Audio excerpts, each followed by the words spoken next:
Pag-usapan din natin tong isang ano na to, isang inihanda ko sa inyo. Putang ina kasi itong hayop na mga to eh. Itong dalawang gunggong na ito. Oo, kasi nakita ninyo ang daming mga senador ngayon. Na may dating senador, may mga senador ngayon na parang doon nakafocus yung investigation. Doon nakafocus sa investigation Again, ang totoong issue dito, yung DPWH, o ano na, tapatay na natin tong background music natin. Yung DPWH, mga bossing, matagal na nilang scheme yan. Okay? Ang ginagawa nila dyan sa DPWH, ina-approve naman ng DPWH Yung mga kontraktor, ano na nila yan? Kasapakat na nila yan. Yung mga senador, mga congressman, meron yan mga projects na nire-request. Okay? So ngayon, itong DPWH, mamimili mula doon sa mga proyekto na yun. Kung ano yung, nila, popondohan nila. Kasi again, lagi niyong tatandaan na ang mga senador, ang mga congressman, wala silang kapasidad na mag-disburse ng pera. Pwede silang mag-request, pwede silang maglagay ng mga proyekto, pero depende sa administrasyon. Kung kaninong mga request yung kanilang kukunin, susundin o papaboran. Kung kaalyado mo, yun yung papaboran mo. Tama? Ngayon, kung ako yung administrasyon o kung ako yung mga nagpapatupad ng mga katarantaduhan sa ako nagpapatupad, ang gagawin ko, pipiliin ko yung mga proyekto ng mga kaalyado ko. Yun ang iaatang ko sa mga hayop na ito. Itong mga ito, ang boss nito, presidente. Ang boss nito, DBM. Yun ang nagbabudget sa kanila, sila yung nag-allocate. Kaya nga, di ba, ang scheme nila, kumukuha sila ng pera Di ba, may mga proyekto, mamimili sila ng mga congressman, tapos bawat congressman, meron silang porsyento daw. So hinihingi na nila yung porsyento na yon sa mga kontraktor. Bago pa man ma-award, bago pa man may manalo, kung sinong kontraktor ang makakapagbigay na ng porsyento na to, halimbawa, 3% ang hinihingi ko for this project, sinong magbibid? Hindi naman sila nagbibid actually dun sa project Nagbibid yung mga kontraktor kung kaya nilang ibigay yung porsyento na hinihingi ng dalawang hayop na ito. Na sinasabi nila na congressman daw ang nagpapakuha sa kanila. Senador daw ang nangungumisyon sa kanila. Pero sa totoo lang, hindi. Sila yun. Oo. Sila yun. Sila yung may hawak nung grupo. Sila may hawak ng sindikato. Meron silang scheme. Meron silang galaw bawat isa. Sinasabi lang nila na congressman to, sa senador to. Pero sa totoo lang, kanila yun. Yung mga senador at congressman, lahat yan, may mga proyekto sila. Sila ang mamimili. Ngayon, yun ay ipapabid nila. Magkano? 3%. Ang laki naman, 3%. Di wag ka magbid. Itong isang magbibid. Pag nanalo ka sa bidding, ang mananalo sa bidding, yung kayang magbigay kagad ng porsyento nitong dalawang ulol na ito. At syempre, sino ang amo nito? Sino ba yung amo ng DPWH? Yung, secretary. Sino ba ang amo ng secretary ng DPWH? Di presidente. Sino ba gumagawa ng budget ng Pilipinas? Sino ba may power of the purse? Pinagmamalaki yan ng Congress. Sila ang may power of the purse. Sila ang nag-allocate ng mga pera sa bawat ahensya. Sino ang nagbibigay ng pera sa DPWH? Kongreso. Di ba? So ngayon, kukunin nila yung pera, kukubrain nila. Pag kinubra nila yung pera, cash yan. Putang ina. Hindi nila yan magagamit. Hindi nila may lalagay sa bangko. Hindi nila pera yan na marumi. Kasi galing nga yan sa pagnanakaw. Siyempre, pagka meron kang ganong kalaking pera, pupunta ka ng bangko, may isa kang van, punong-puno ng pera, ilalagay mo sa bangko, i-deposito mo, abay putang ina, magugulit yung bangko, saan galing yan? Saan mo ninakaw yan? Hindi ba kailangan mo ng justification bakit may ganong karaming pera? Anong i-justify mo na komisyon ko to sa proyekto? Wala naman yun sa mandato mo, mangumisyon sa mga proyekto. Ang gagawin ng dalawang hayop na ito, para labahan yung pera, may mga contact sila sa mga kasino. Yung mga contact nila sa mga kasino, ayun na ang gagawin nila dyan. Pupunta sila dun, mali-maleta yung perang dala nila. Bibili sila ng pitsa. Magsusugal sila kunyari. Tapos, Yung pitsa na ano nila, na halimbawa nakapagpatalo sila ng mga 10 milyon, ganyan. Yung pinatalo nila na 10 milyon na yun na yung kita ng casino. Tapos, i-encash nila ulit yung, ano na yan, yung natitira pang pera nila. I-encash na nila yan. Tapos, by cheque na yan. Pag uwi nila, isang sasakyan na pera. Pag uwi nila, isang papel na lang na parihaba yan. Cheque na yan. Oh, may ilalagay na nila ngayon sa mga bangko nila, malinis na yung pera. Bakit? Pag tinanong ng bangko, saan galing tong pera? Nag-casino ko. Ayan nakalagay Casino di Brutal. Yan di tanungin mo sa casino, putangin na mo, mas marunong ka pa, nanalo ko Ay, hindi ba? So, syempre, license yung mga casino na yan. Legit yung mga casino na yan. Kaya yung pera ngayon, magiging kanila na. Yes, putangin na party. Tapos yung pera na yan, i-withdraw nila ulit. Malinis na yan. Sa kanila ngayon ulit, i-distribute. Either sa papaanong paraan. Ganon ang ginagawa ng mga hayop na yan. At hindi lang yan ngayon natuklasan, noon pa. Noon pa, depende na lang yan sa administrasyon. Nung panahon ni Pangulong Duterte, hindi sila nakapag-operate. Kasi mayroong Presidential Anti-Crime Commission na nagbabantay.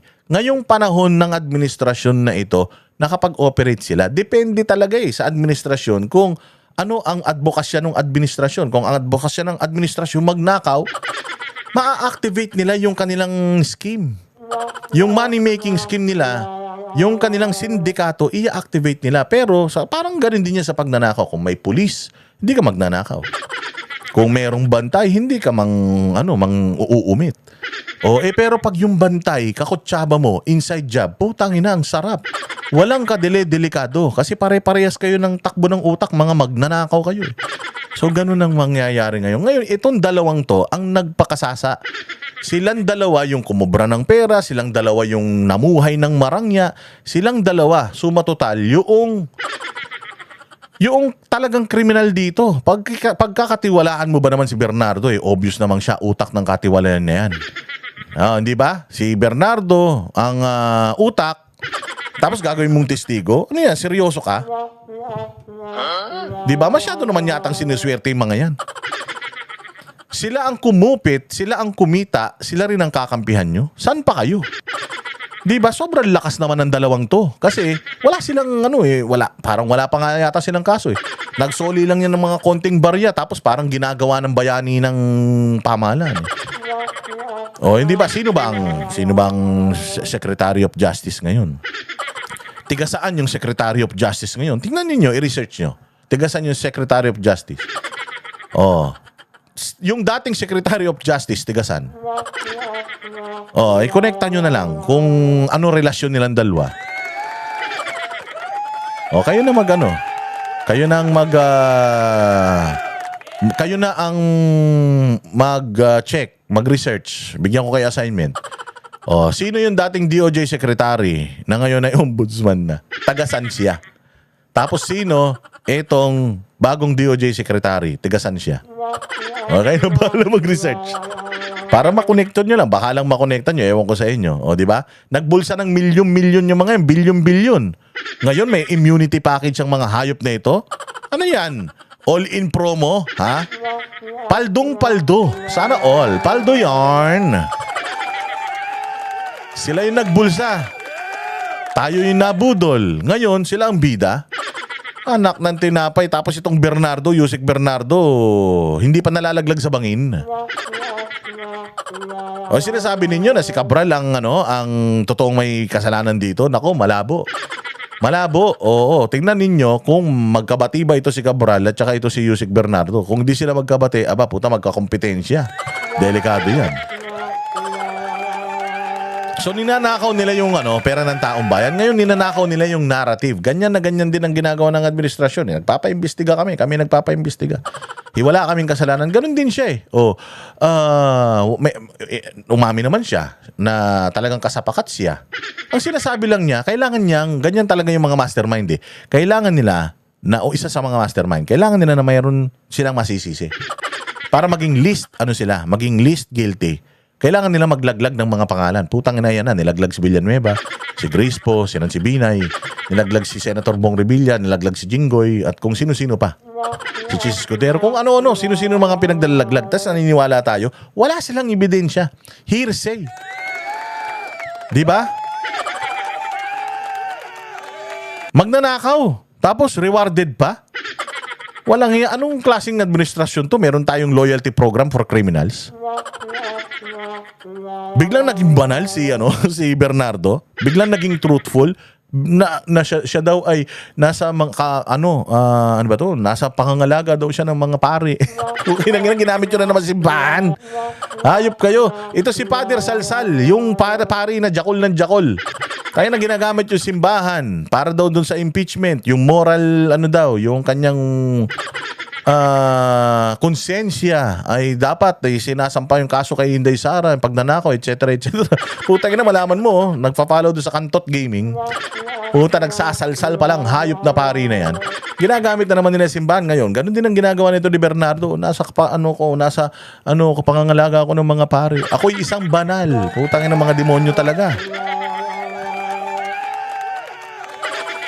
Oh, di ba? Oh, kita ninyo. Oh, doon sa Blue Ribbon Committee. Oh, di ba si Yusik Bernardo yung putang ina, yung kontrabida na piling bida? Siya yung iniimbestigahan, biglang boom. Magbago ba ang matindi nito? 4 na beses nang nagbago-bago. Yung kanyang testimonya. Alam nyo ba? Alam nyo ba mga bossing, ha? Alam nyo ba na yung kanyang sinumpang salaysay doon sa Senado, putang ina, pag binasa nyo yung salaysay niya ngayon, iba na. Iba na. Putang ganyan kalupit. Di natin alam kung saan na magic eh. Minagic ba niya? Minagic ng DOJ? Minagic ni Remolin? Di natin alam. O bahala na kayong mag-speculate. Di ba? Siya na yung gumawa ng krimen. Si Bernardo at si Alcantara na yung gumawa ng krimen. Sila na yung putang ina nagpakasasa sa pera ng taong ba? Iba, may VIP treatment pa. Pucha, VIP treatment sa DOJ, VIP treatment pa sa Blue Ribbon Committee ni Lacson. Saan ka pa? Puta, Lacson, ba't ang sama ng ugali mo? Napakahusay mo. Oh, hindi hustisya ang sinisiwalat at ang inilalabas ng mga ito. Oo, ginagago nila yung hustisya. Silang dalawa. Yung pinuno nito, inilaglag naman sila ng mga tao nila eh. Silang dalawa yung pinuno nito, pero para mawala sa kanila yung issue at magamit sila noong mga kalaban netong mga sinusumbong nila, yung mga pangalan na yan na sinusumbong nila, may mga kalaban yan. Galit yung may mga political agenda. Yung palagay ko yung mga nagmamanage dito sa gumawa ng mga script netong dalawang ulul na ito. Sigurado ako na may politika involved dito. Kung wala ka, kita mo si Bernardo nun, yung Alcantara nun, puta, umiiyak pa, umiiling-iling. Nakita niyo yung kay Lacson na ang layo-layo ni Alcantara kay DOJ Secretary, sabi niya, "Psst, oy Alcantara, umupo ka dun sa tabi ni DOJ Secretary." Puta, pwede ba yun?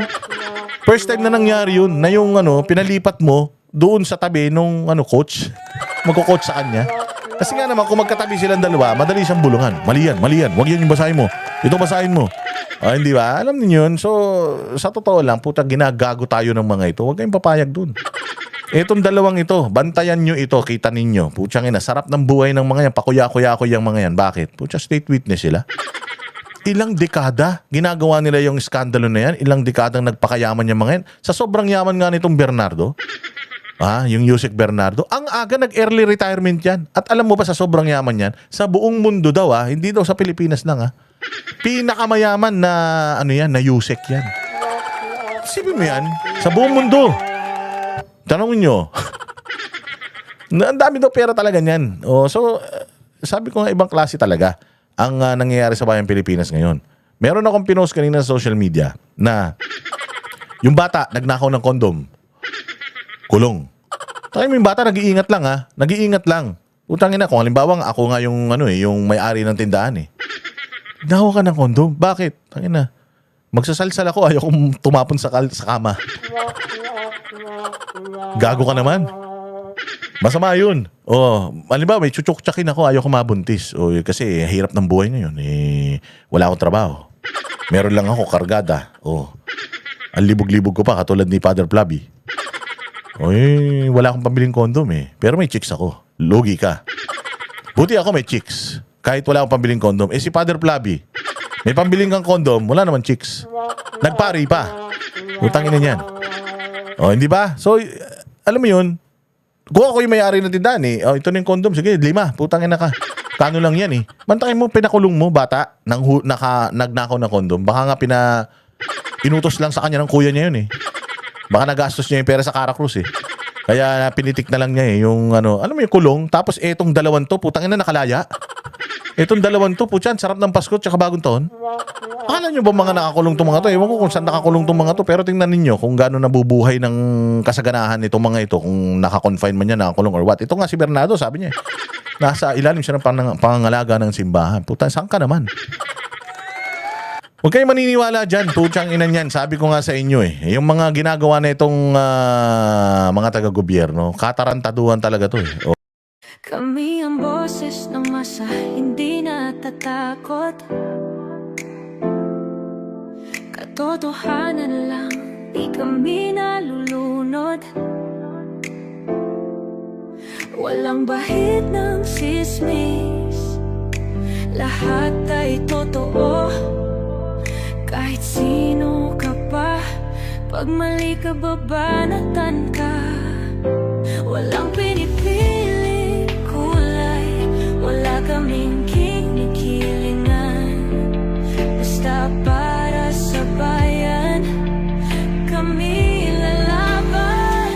Pag tama palakpakan, pag mali banatan. Di matitinag, di matatakot, para sa bayan tuloy ang sigaw.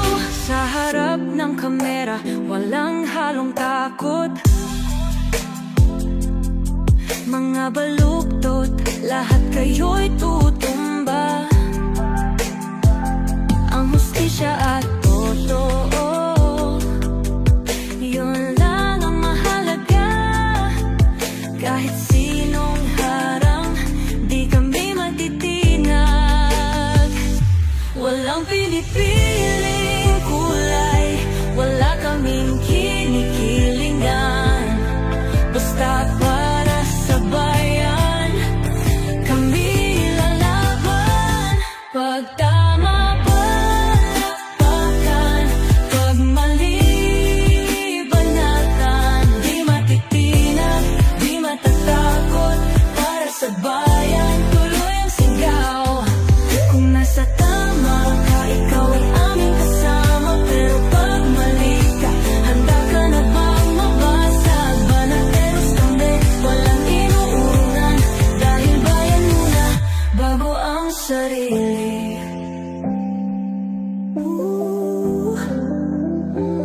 Bago ang sarili.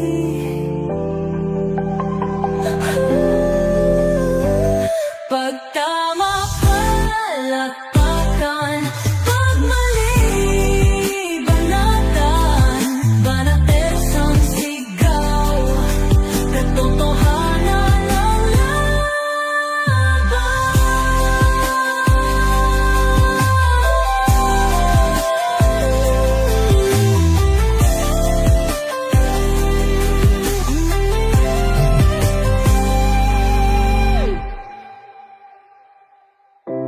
Sa harap ng